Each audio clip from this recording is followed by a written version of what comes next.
À la base, on n'est pas mixologue, on est barman tout simplement.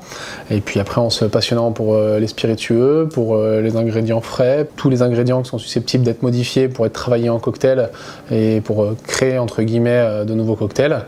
Voilà, c'est une passion grandissante et on développe chacun sa propre créativité grâce à des techniques existantes ou des techniques qu'on arrive à développer.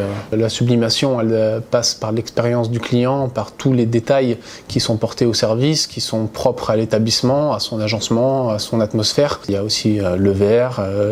Quand je dis le verre, c'est l'objet, plus après l'équilibre des saveurs de la boisson proposée, tout l'aspect esthétique qui est lié à ce qu'on appelle la garniche, donc la décoration du dit cocktail. Nous, vraiment, notre identité sera plus années 50, 60, Mad Men, et les cocktails de cette époque-là, assez secs, assez puissants, assez aromatiques. On bénéficie de l'aura de l'expansion de la culture cocktail en France maintenant depuis une petite décennie, donc forcément c'est quelque chose, une expérience qui devient un peu plus mainstream, qui s'ouvre à un plus large public.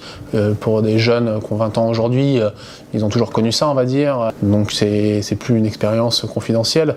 Après, il y a les aficionados ou les personnes un peu plus âgées qui ont un palais éduqué et qui cherchent justement des spiritueux. C'est un challenge au quotidien, justement, d'ouvrir ses propres horizons pour aller vers de nouveaux produits, pour s'ouvrir de nouvelles opportunités de création. Après, notre épanouissement, il passe pas que par la création de cocktails, mais aussi par la gestion de l'établissement au quotidien, fidéliser une clientèle, développer une clientèle, animer un établissement, faire grandir ses employés. Et tout ça fait le challenge sur la durée d'un établissement.